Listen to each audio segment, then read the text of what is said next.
Docteur, j'ai quand même une question assez importante. Se référant à Jean 7, au chapitre de Jean 7, la réponse que donne le Seigneur aux pharisiens à partir du verset 20, où Jésus dit: j'ai fait une grande œuvre et vous en êtes tous étonnés. Moïse vous a donné la circoncision, non qu'elle vienne de Moïse, car elle vient des patriarches.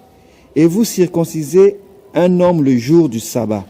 Si un homme reçoit la circoncision le jour du sabbat, afin que la loi de Moïse ne soit pas violée, pourquoi vous irritez-vous contre moi de ce que j'ai guéri un homme tout entier le jour du sabbat? Ne jugez pas selon l'apparence, mais jugez selon la justice. Ma question était de comprendre d'abord s'il était permis de pratiquer la circoncision le jour du sabbat. Pourquoi Jésus prend cet exemple-là, s'il était permis ou pas, et pourquoi Jésus aussi, par rapport à l'écriture qu'il cite de Moïse, s'il était permis qu'il fasse son miracle ou pas. C'est ce que je voulais comprendre, parce que j'ai un peu de difficulté à pouvoir comprendre ce passage-là. Merci, docteur. Merci pour la question. La chose à comprendre ici, d'abord, c'est que les pharisiens, les sadducéens, les scribes et les anciens du peuple avaient braqué, spirituellement parlant, la doctrine de Dieu. Comment? Parce que, à côté de la loi de Moïse, ce que nous pouvons naturellement appeler de la parole de Dieu, que Dieu avait eu à donner à Moïse, transcendant au travers, descendant plutôt par les prophètes, il y a eu une période en Israël où, influencé par les sectes pernicieuses, les docteurs de la loi se sont donc créés des écoles théologiques. Les pharisiens avaient la leur, les sadducéens aussi.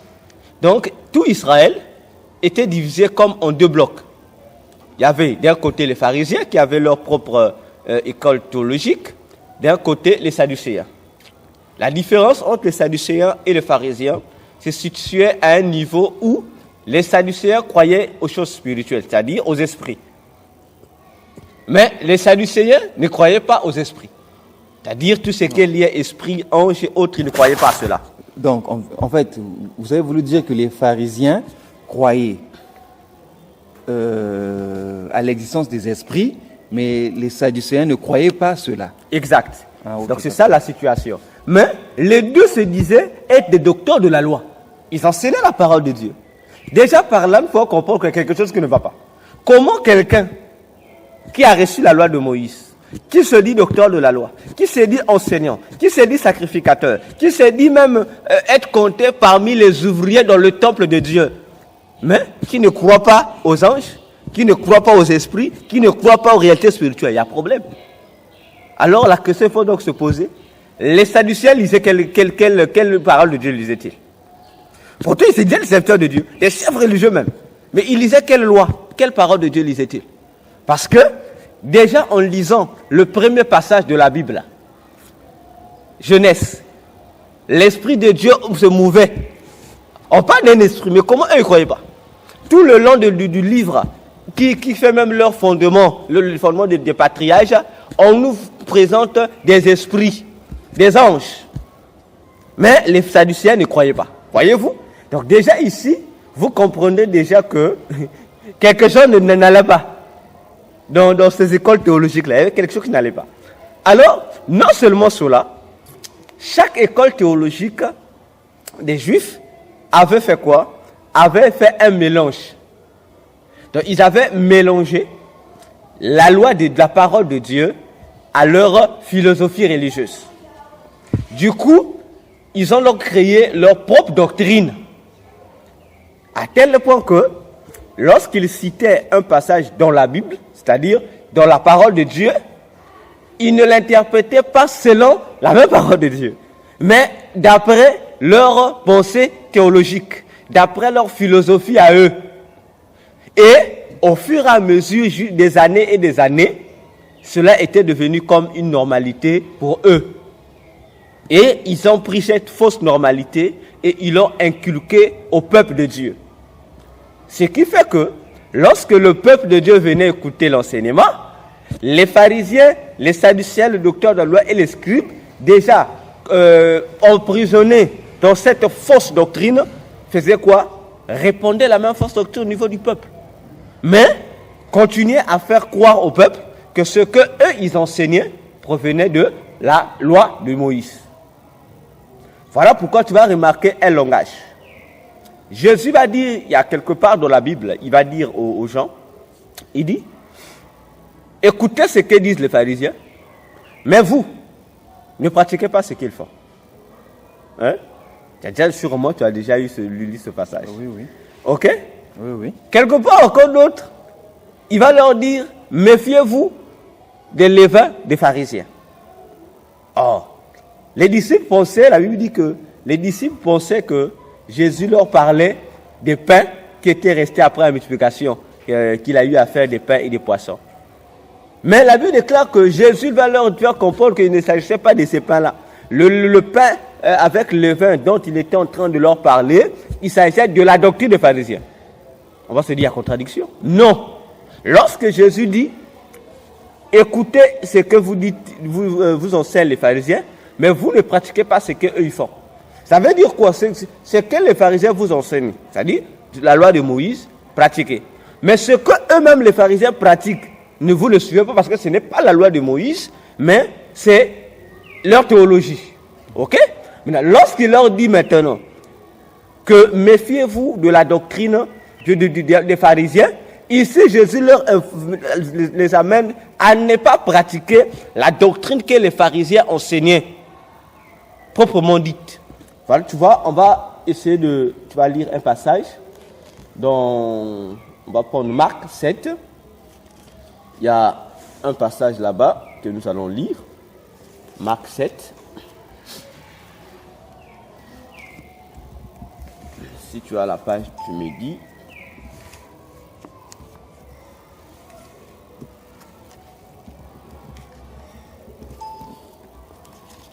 Marc 7. Voilà. Prends Marc 7. Oui. Prends le verset 6 au verset 7. Marc 7, le verset 6 au verset 7. Tu descends jusqu'au verset 9, c'est mieux. Oui, oui. Prends 5, le verset 5 jusqu'au verset 9. Disons au nom du Seigneur. Rendons gloire au Seigneur Jésus. Et les pharisiens et les scribes lui demandèrent, pourquoi tes disciples ne suivent-ils pas la tradition des anciens? Mais répondit-il, leur repas avec des mains impures. Je recommence, docteur, pardon. Oui. Et les pharisiens et les scribes lui demandèrent, pourquoi tes disciples ne suivent-ils pas la tradition des anciens, mais prennent-ils leur repas avec des mains impures? Jésus leur répondit, hypocrite, Ésaïe a bien prophétisé sur vous, ainsi qu'il est écrit, ce peuple m'honore des lèvres, mais son cœur est éloigné de moi. C'est en vain qu'il m'honore, en donnant des préceptes qui sont des commandements d'hommes. Vous abandonnez les commandements de Dieu et vous observez la tradition des hommes. Il leur dit encore, vous anéantissez fort bien le commandement de Dieu pour garder votre tradition. Amen. Amen. Donc, tu remarques ici que Jésus répond à cette question-là. On va se poser la question, comment? Les pharisiens, leur doctrine s'appelle tradition des anciens. Voyez-vous? Les disciples n'avaient pas les mains. Mais c'était écrit où? Qui avait dit que manger sans laver les mains est un péché? C'est écrit où dans la parole de Dieu? Nulle part. Nulle part. Mais eux, ils ont fait, dans leur doctrine théologique, ils ont fait de ça un péché. Et ils vantaient cela, ils imposaient cela au peuple. C'est là où Jésus va dire, le verset 9, vous anéantissez la parole de Dieu au profit de votre tradition. Alors, arrivons maintenant à la question du sabbat. Lisons Exode 20. Nous allons considérer Exode 20. On considérera les versets 8 jusqu'au verset 10. Non, bon, jusqu'au verset 11. Exode 20, du verset 8 jusqu'au verset 11. Je vais lire la parole du Seigneur. Souviens-toi du jour du repos pour le sanctifier. Tu travailleras 6 jours et tu feras toute ton œuvre. Mais le 7e jour est le repos de l'Éternel ton Dieu. Tu ne feras aucune œuvre en ce jour-là, ni toi, ni ton fils, ni ta fille, ni ton serviteur, ni ta servante, ni ton bétail, ni ton étranger qui est dans tes portes. Car l'Éternel a fait en 6 jours les cieux, la terre, la mer et tout ce qui est en eux, et s'est reposé le 7e jour. C'est pourquoi l'Éternel a béni le jour du repos et l'a sanctifié. Amen. Amen. Nous voyons ici comment Dieu, en donnant ce que nous appelons couramment les 10 commandements à Israël, dans les 10 commandements, Dieu va instaurer également un commandement en ce qui concerne le respect du 7e jour, que nous appelons le sabbat. Pourquoi on l'appelle sabbat? Parce que le mot sabbat, ça veut dire repos. Je vais ouvrir une parenthèse ici. Lorsque Dieu va instituer les jours de la semaine, Dieu n'a jamais donné un nom spécifique à ces jours de la semaine. Dieu donnait seulement, disait, le premier jour, le deuxième jour, le troisième jour, le quatrième, le cinquième, le sixième et le 7e jour. L'unique jour que Dieu donne un nom, c'est le 7e. Où il appelle ça le sabbat, c'est-à-dire par rapport au repos. Parce que c'est le jour, ce jour-là, que Dieu s'est reposé de son œuvre. C'est-à-dire que Dieu a purifié son œuvre, autrement dit, a consacré son œuvre. Si vous lisez cela dans Genèse 2, les premiers passages, vous allez comprendre cela. Ok? Je ferme ma parenthèse. Non. Avant de fermer la parenthèse, je finis mon idée. Maintenant, nous remarquons qu'aujourd'hui, nous avons des jours avec des noms spécifiques. Lundi, mardi, mercredi, jeudi, etc., etc. Mais pourquoi? Ça, c'est une œuvre purement de Satan. Et peut-être dans les prochains jours, nous allons parler sur ces réalités des noms des jours de la semaine. Nous en parlerons en long et en profondeur. Je referme ma parenthèse. Alors, le 7e jour, appelé sabbat, jour, c'est-à-dire jour du repos, Dieu va s'en approprier comme étant son jour de repos. Raison pour laquelle il va s'adresser à Israël pour lui dire que pendant 6 jours, moi j'ai travaillé, le 7e jour, je suis reposé, vous également, vous devez désormais faire la même chose. Avant, ça n'existait pas. Mais Dieu institue ça comme étant une loi qui doit être respectée de génération en génération. Israël aussi devait travailler pendant les 6 jours de la semaine. Et le 7e jour, il devait se reposer. Se reposer par rapport à quoi? Par rapport à leurs propres activités personnelles. Ils se reposent. Et dans ce repos-là, il ne devait que s'occuper des choses liées à Dieu. Parce que c'était le jour de Dieu. Si on peut le dire dans nos termes habituels, c'était comme le jour de la fête de Dieu. Donc ce jour du sabbat, personne ne pouvait faire un travail chez lui, même à la maison. Non. Tu ne pouvais pas allumer un feu, tu ne pouvais pas préparer, c'est-à-dire tout ce qui est activité, tu ne pouvais pas faire. C'est pourquoi les Juifs préparaient toute leur nourriture le 6e jour pour le manger.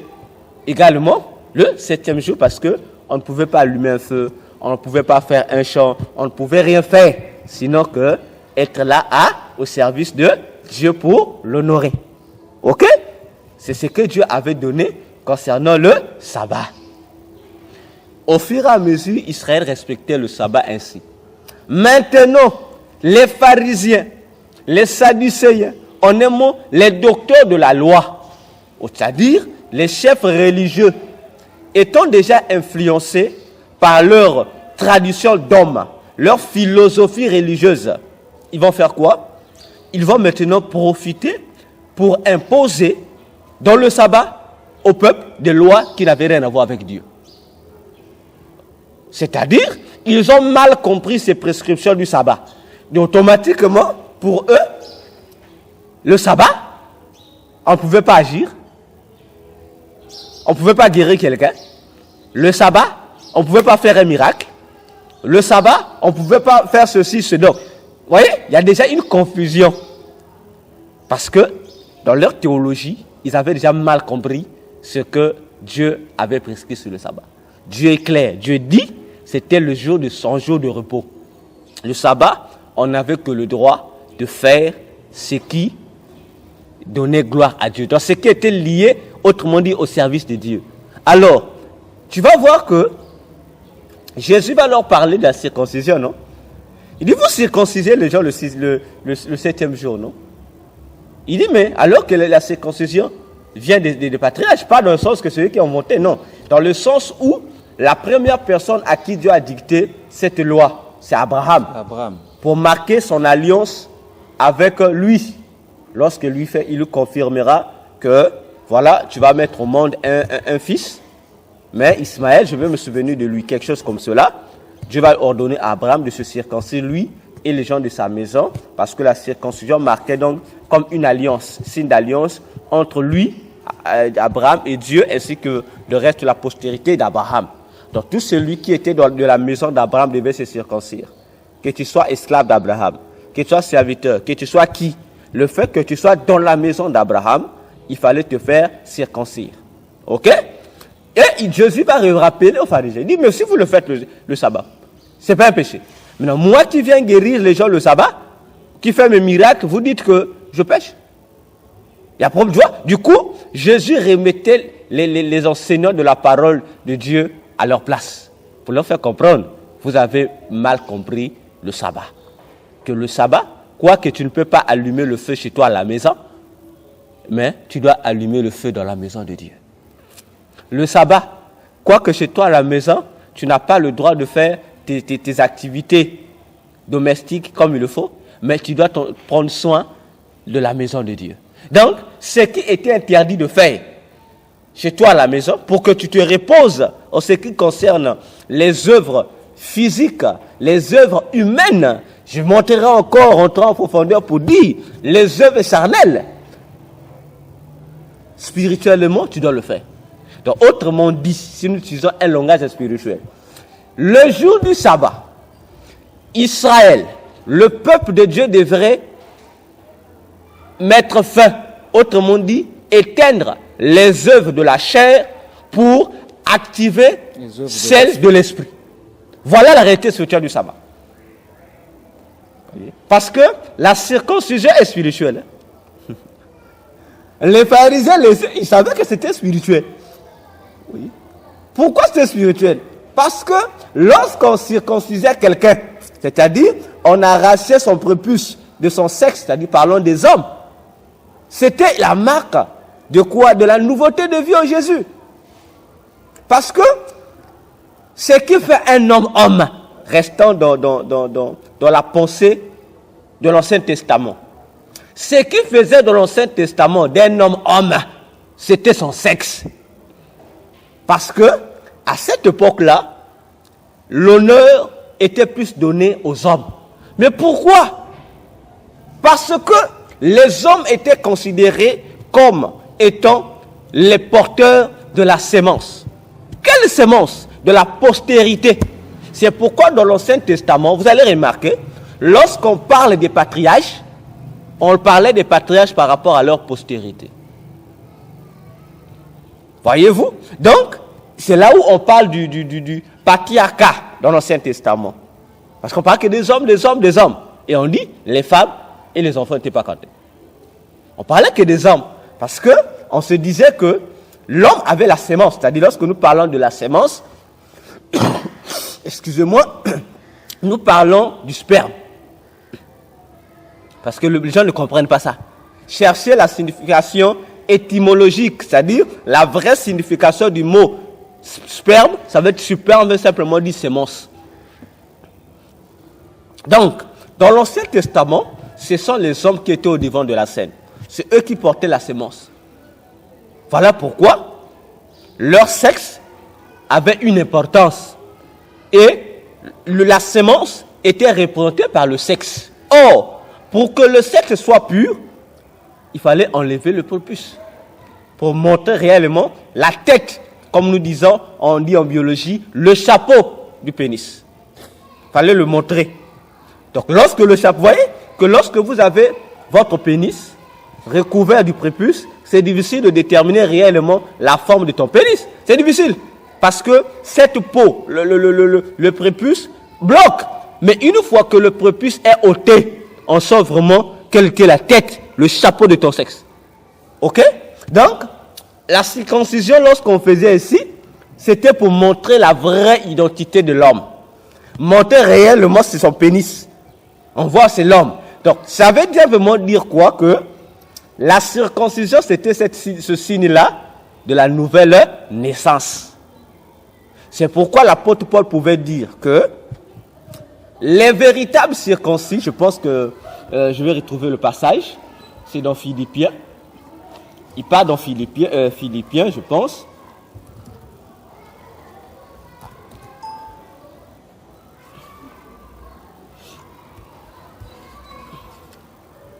Philippiens.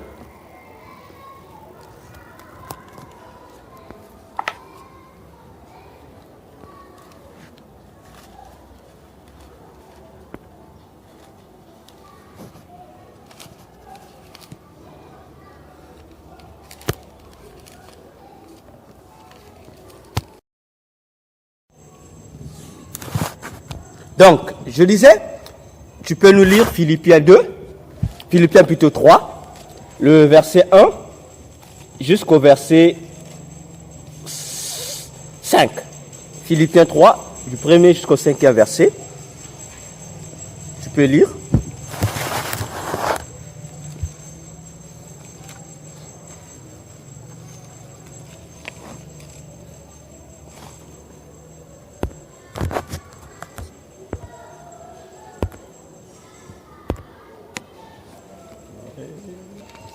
Philippiens après Galates.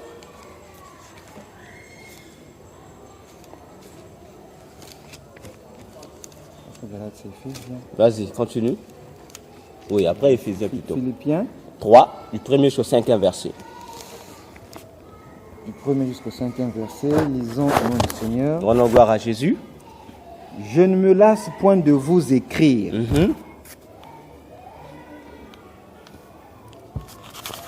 Je ne me lasse point de vous écrire les mêmes choses. Et pour vous, cela est salutaire.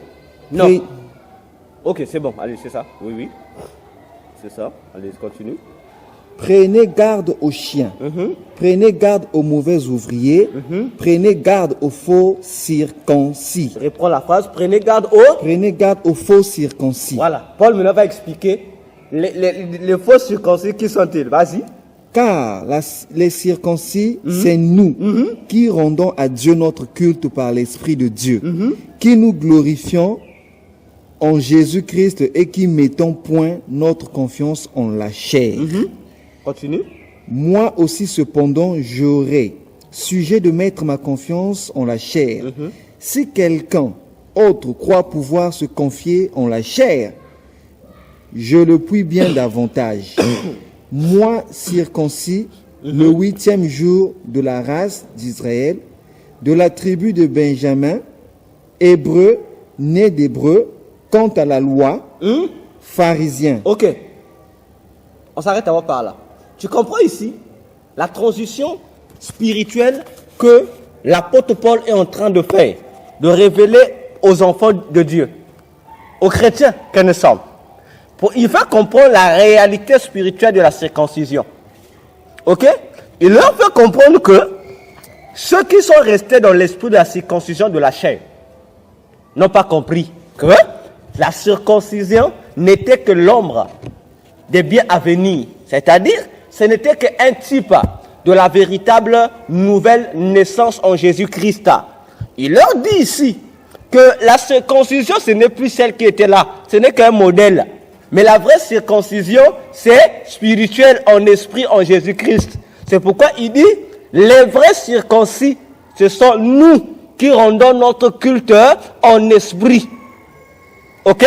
Donc, aujourd'hui, avec Jésus-Christ, on n'a plus besoin d'aller nous faire circoncire à l'hôpital. Non. Ça n'a rien à voir. La circoncision dont Dieu a besoin maintenant, c'est du cœur. Celle du cœur, c'est-à-dire le dépouillement des œuvres de ténèbres. Voilà. Tu quittes, autrement dit, tu quittes le paganisme. Tu quittes ton état de péché. Tu quittes ton identité de païen pour devenir enfant de Dieu.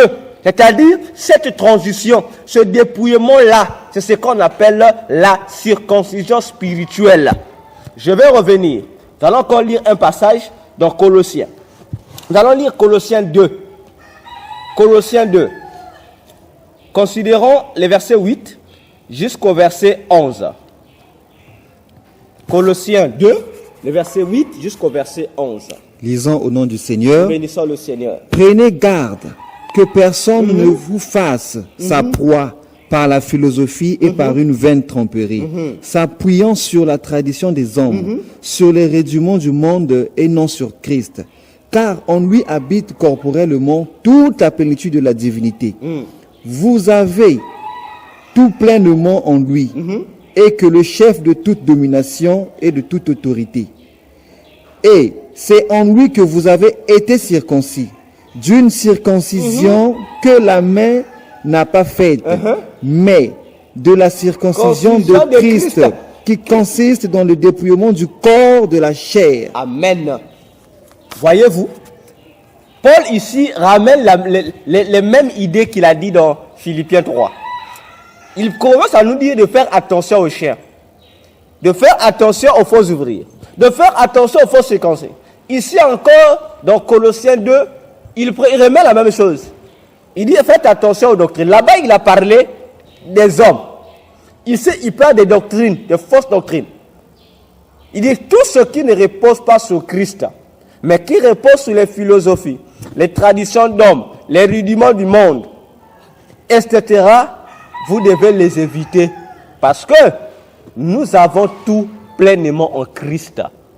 Et il dit, c'est en Jésus que nous avons été circoncis, non d'une circoncision faite par la main d'un homme, mais d'une circoncision d'esprit, de cœur, qui consiste au dépouillement des œuvres de la chair. C'est ce qu'on appelle la nouvelle naissance dont Jésus a parlé dans Jean 3. Il parlait à Nicodème pour dire il faut naître de nouveau. C'est ça la nouvelle naissance. C'est ça le véritable sens de la circoncision. Ok? Garde à l'esprit, nous sommes toujours dans Jean 7. On va y revenir. Ok? Tu remarqueras que Dieu institue la circoncision le 8e jour. Où Dieu dit à Abraham, désormais, après la naissance d'un enfant. Donc 8 jours après la naissance d'un enfant, c'est-à-dire le 8e jour de la naissance, il faut faire circoncire le nouveau-né, c'est-à-dire les enfants garçons. Ok? D'ailleurs, dans Philippiens, de Philippiens 3, que nous venons de lire, Paul a répété que circoncire le 8e jour. Alors, revenons dans les jours de la semaine. Nous restons dans la pensée de Dieu, pas dans la pensée des hommes. Nous savons qu'avec Dieu, le premier jour de la semaine, c'est le dimanche. Et le 7e jour de la semaine, c'est le sabbat. Et non, le samedi. Ok. Donc, avec Dieu, le premier jour de la semaine, c'est dimanche. Et le 7e jour de la semaine, c'est samedi. Ok? Le 8e jour, c'est quel jour? Le sabbat. Ok. Est-ce que vous comprenez? Oui. Là, c'est... Si nous suivons la logique, Dieu dit le 8e jour doit être le jour de la circoncision. Ok? On dit le 8e jour. Le jour de Dieu dit le 8e jour. Donc, en fait, si je comprends mieux le passage de la réponse de Jésus dans Jean 7. Donc en fait, Dieu n'a juste ramené, comme dit, l'établissement de son alliance le jour du sabbat même. C'est pourquoi les pharisiens, comprenant cela, circonciaient les gens le jour du sabbat même. Et c'était là leur intérêt. Seulement, à la différence, ils n'acceptaient pas que Jésus puisse faire ces miracles le jour du sabbat. Voilà. Donc, tu as compris le sens. Parce que dans Genèse 17, lorsque Dieu institue cette affaire de la circoncision, Dieu dit le 8e jour, après la naissance d'un enfant. Mais pourquoi Dieu prend que le chiffre 8? Dieu dit le 8e jour. Parce que Dieu sait que le 8e jour, ok? Si le 8e jour, le premier jour c'est dimanche, et le 7e jour c'est samedi. Dieu se repose samedi. Mais lorsqu'on quitte le 7e jour, on revient à quel jour? Au jour du sabbat. Ouais. On revient pas au jour du sabbat. On ne revient pas au jour du sabbat. Le premier jour c'est dimanche. C'est le jour où Dieu a commencé à créer. Dieu termine à créer le 6e jour. Le 7e jour, Dieu se repose. Ok? Oui. Maintenant, le 8e jour revient, ce sera quel jour? Le 8e jour. Ce sera quel jour? Puisque la semaine n'est que 7 jours. Mais dès qu'on dit le 8e jour, ça veut dire? Alors là, docteur, je me suis un peu perdu. Prenons Genèse.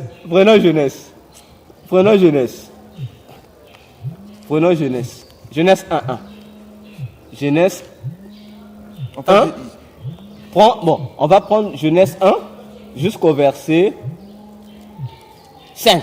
Lis Genèse 1 à 5. En tout cas, excusez-moi pour la toux. Genèse 1. Oui, 1 à 5. Oui. Au commencement, Dieu créa les cieux et la terre. La terre était informe et vide. Il y avait des ténèbres à la surface de l'abîme. Et l'Esprit de Dieu se mouvait au-dessus des eaux. Dieu dit que la lumière soit, et la lumière fut.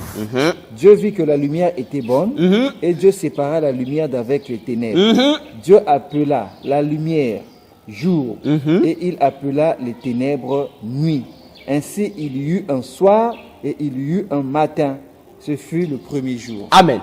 Donc, le premier jour de la semaine, qui est, d'après le calendrier de Dieu, dimanche. Le 7e jour de la semaine, qui est dans le calendrier de Dieu, samedi.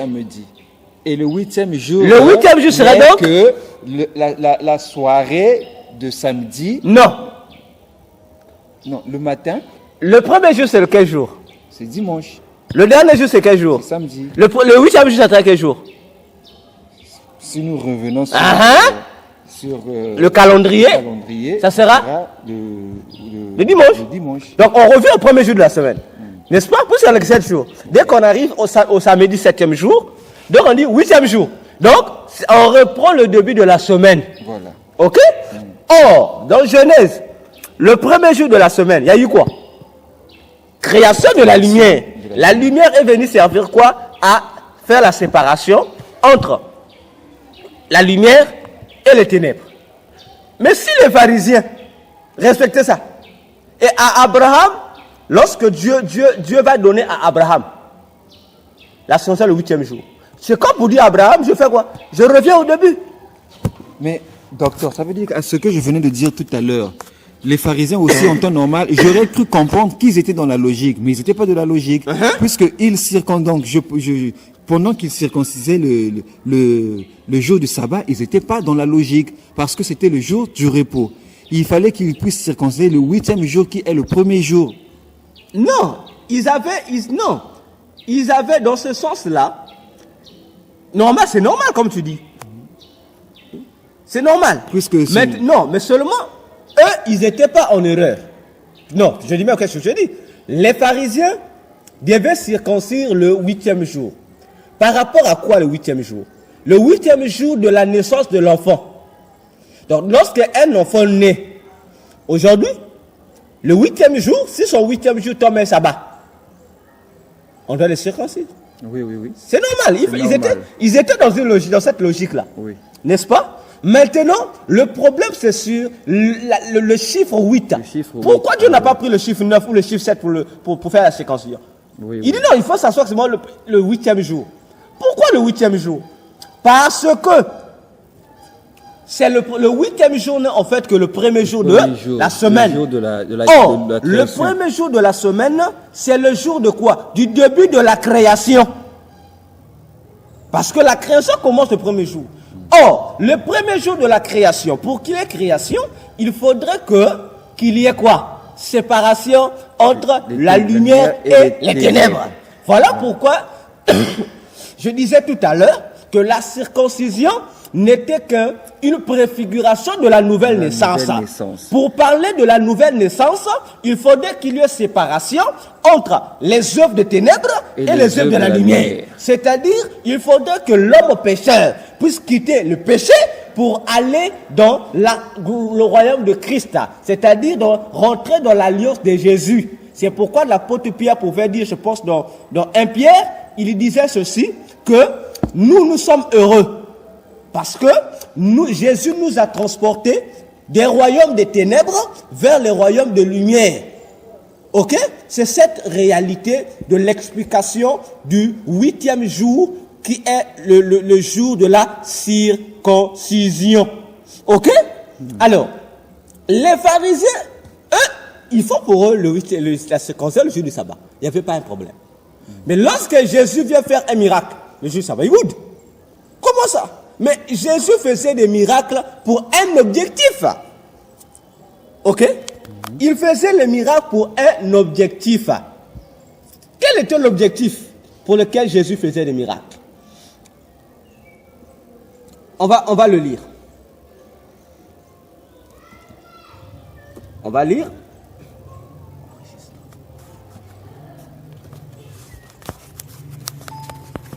Il ne faut pas qu'on fasse ça long.